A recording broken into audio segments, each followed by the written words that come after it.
नमस्कार, मैं हूं विनय कुमार और आप लोगों का बहुत स्वागत करता हूं हमारे YouTube चैनल दी लर्निंग हाउस पे। हम पढ़ रहे हैं मैथ्स 10th क्लास का NCERT कर रहे हैं, ठीक है। एक्सरसाइज है 13.1 chapter surface areas. Question number 5 करेंगे आज। 4 नंबर क्वेश्चन तक हम लोगों ने कर लिया था। देखिए 5 नंबर क्वेश्चन में क्या कह रहा है कि hemispherical depression is cut out from one face. Hemispherical depression cut out from one face of a cubical wooden block such that the diameter of L of the hemisphere is equal to the edge of the cube। देखिए यहाँ पे question को ध्यान से समझिए। A hemispherical depression is cut out from the face of a cubical wooden। कहने का sense क्या है कि एक क्यूबिकल वुडन है जिसमें से क्या करता है, एक हेमिस्फेरिकल डिप्रेशन आउट कर लेता है, मतलब बाहर निकाल देता है काट करके। ठीक है, ये देखो इस तरह का एक वुडन अगर हम बना ले, क्यूबिकल वुडन ब्लॉक इस तरह से, ठीक है, ये हो गया हमारा क्यूबिकल। ठीक है, इसमें से क्या कह रहा है कि इसका एज है L, कितना है L है, और हेमिस्फेरिकल डिप्रेशन कट करना है कि मींस बाहर निकालना है। तो देखो क्या इस तरह से, ठीक है, इस तरह से एक हेमिस्फेरिकल डिप्रेशन बाहर निकालता है जिसका डायमीटर क्या दिया हुआ है, वो एज के इक्वल है। मींस की डायमीटर और क्यूब का एज दोनों इक्वल है। ठीक है, समझ गए इस चीज को। लिखा हुआ है diameter L of the hemisphere is equal to the edge of cube. ठीक है, तो डायमीटर कितना होगा हेमिस्फीयर का, एल है, एज कितना है क्यूब का, एल है। तो क्या निकालना है हमें, क्या कह रहा है, determine the surface area of the remaining solid. तो ये जो हेमिस्फीयर इसमें से कट आउट कर लेता है, उसके बाद जो सरफेस एरिया बचेगा, क्यूबिकल ब्लॉक, सॉलिड ब्लॉक जो है हमारा, या फिर वुडन ब्लॉक, उसका हमें निकालना है। देखो अब कट कर लिया, मान लो ये प्लेन था पहले, सरफेस इसका सरफेस प्लेन था, क्यूबिकल ब्लॉक है, ठीक है, उसमें से क्या करता है वो एक हेमिस्फेरिकल ब्लॉक कट करके बाहर निकाल लेता है। तो कैसा हो जाएगा, ऐसा नहीं, ऐसा दिखेगा ना। ठीक है, मींस जो सरफेस प्लेन था वो उसमें से कट होके निकल गया, कट होके निकल गया। तो कितना निकला, कितना निकल गया, ये एक हेमिस्फीयर उसमें से निकल जाता है।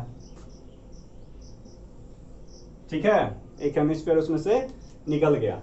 अब देखो यहाँ पर बहुत बार कंफ्यूजन होता है कि कुछ दिया ही नहीं है, क्या दिया हुआ, एज दिया हुआ है, डायमीटर दिया हुआ है, बस एज के इक्वल डायमीटर है, तो सरफेस एरिया निकालेंगे कैसे, कोई डेटा नहीं दी हुई है। लेकिन ये सफिशिएंट डेटा है, ये एल भी दी हुई है, ये भी सफिशिएंट है। देखो कैसे निकलेगा, कॉन्सेप्ट क्या लगाएंगे हम लोग इसमें, कॉन्सेप्ट कैसे क्या लगाएंगे, तो बहुत सिंपल है। 4 नंबर क्वेश्चन अगर आपने किया होगा तो आसानी से आप इसको कर सकते हो, क्योंकि उसी कॉन्सेप्ट पे ये सॉल्व होगा।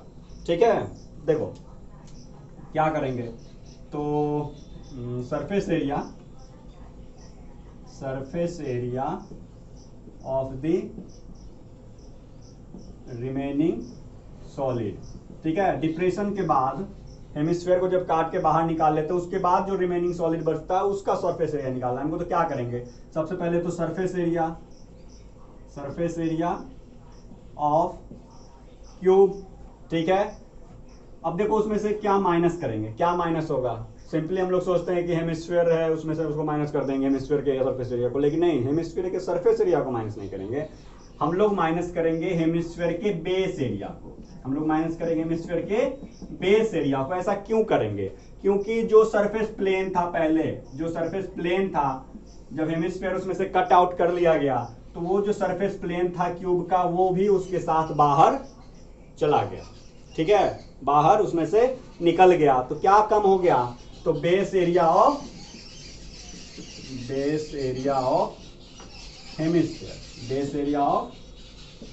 हेमिस्फीयर। ठीक है, अब देखो प्लस क्या हो गया, नया सरफेस कैसा हो गया, तो नया सरफेस हो गया हमारा, जो प्लेन हुआ करता था वो अब कर्व्ड हो गया, वो अब क्या कैसा हो गया, कर्व्ड हो गया। तो किस तरह का हुआ, तो हेमिस्फीयर का जो कर्व्ड सरफेस है वो उसमें इंक्लूड हो जाएगा।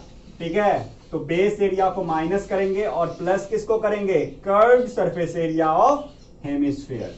क्या लिखेंगे, curved surface area of hemisphere. ठीक है, इतना समझ लेना शॉर्ट में, समझे कि नहीं। अब देखो तीनों चीज हमें पता है, कॉन्सेप्ट पता, कॉन्सेप्ट समझ गए। कॉन्सेप्ट मीन्स करना क्या है, तो surface area of cube minus base area of hemisphere और curve surface area of hemisphere को उसमें ऐड कर देंगे। ये समझे कि नहीं। माइनस क्यों करते हैं, माइनस क्यों करते हैं, क्योंकि वो जब कट आउट करेंगे हम उसमें से हेमिस्फीयर को जब बाहर निकालेंगे तो अपने साथ अपने बेस एरिया के प्लेन वाले सरफेस को भी बाहर लेकर वो आ जाता है। ठीक है, इसीलिए उसके क्यूब के टोटल सरफेस एरिया में से हम माइनस कर देते हैं base area of hemisphere. Clear है, यही समझना था, बस इतनी सी बात है। ये समझ गए, क्वेश्चन आपका सॉल्व हो गया। ठीक है, तो अब क्या करेंगे, एक एक करके सॉल्व कर लेते हैं। क्या हो जाएगा, सरफेस एरिया ऑफ क्यूब। देखो एज कितना है, एल है, फॉर्मूला क्या होता है 6l²। क्या होता है, सॉरी 6l²। ठीक है, फॉर्मूला होता है हमारा 6l², तो एल ही है तो 6l² हो गया हमारा क्या, सरफेस एरिया ऑफ क्यूब। अब देखो base area of hemisphere, base area of hemisphere क्या हो जाएगा, देखो रेडियस कितना हो जाएगा, इसका डायमीटर कितना एल है तो रेडियस कितना हो जाएगा l/2। फॉर्मूला क्या होता है बेस एरिया ऑफ हेमिस्फीयर। देखो बेस कैसा होता है हेमिस्फीयर का, सर्कुलर होता है, तो सर्कल का क्या होता है फॉर्मूला एरिया का, तो एरिया का फॉर्मूला होता है πr²। तो क्या हो जाएगा पाई r कितना है l/2 का स्क्वायर कितना हो गया l/2 मीन्स l²/4, तो π/4 l²।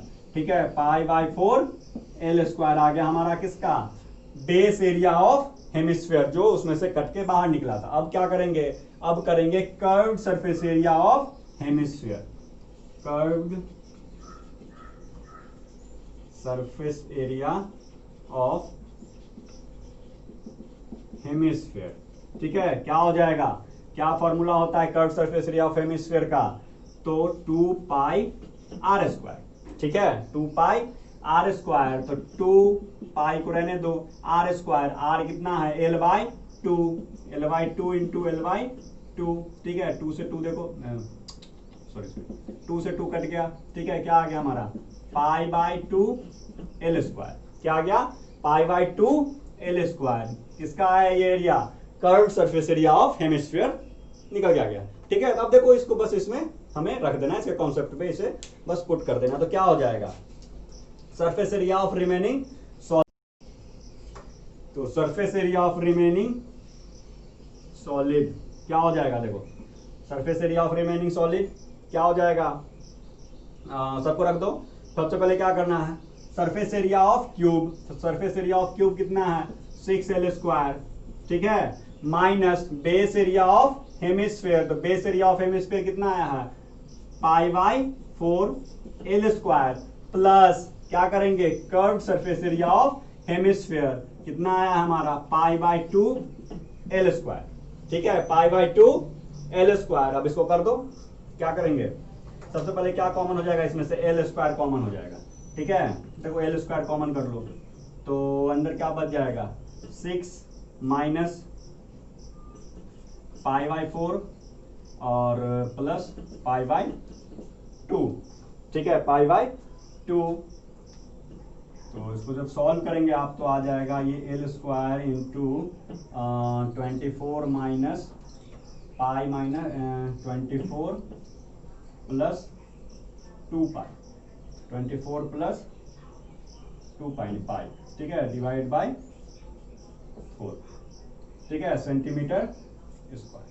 तो ये हमारा क्या आ जाएगा, निकल के आंसर आ जाएगा। देखो ये कैसे आ जाएगा, इसका मान लो अगर एलसीएम लिए तो 4 आ गया, ये हो जाएगा 24 माइनस पाई प्लस 2π। देखो पाई से पाई माइनस हो जाएगा तो पाई बन जाएगा। ठीक है, ये समझ गए ना, डायरेक्ट हमने लिख दिया था।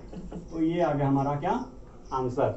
ठीक है, इसको 4 को बाहर भी लिख सकते हैं, तो l²/4 into 24 plus pi centimetre square भी हमारा आंसर हो सकता है। ठीक है, ये डिपेंड करता है आंसर किस चीज में किस तरह से लिखा हुआ है। इसको आप बस समझिए कि नहीं, कॉन्सेप्ट को समझो, लॉजिक को समझो, प्रोसीजर सही होगा फुल मार्क्स मिलेंगे। ठीक है, कॉन्सेप्ट समझ जाओगे, कहीं भी जाओगे किसी तरह का क्वेश्चन होगा अगर सरफेस एरिया से रिलेटेड, आप आसानी से उसे सॉल्व कर सकते हैं। और इस तरह के क्वेश्चंस को सॉल्व करना बहुत जरूरी है। ये क्वेश्चन बहुत टफ नहीं है, लेकिन कॉन्सेप्ट क्लियरिटी के लिए ये क्वेश्चन अच्छा क्वेश्चन है, समझे।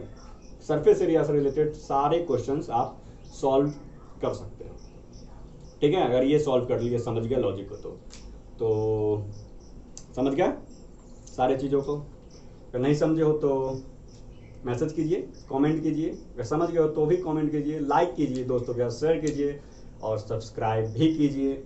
चलिए आज के लिए इतना ही, चलिए बाय।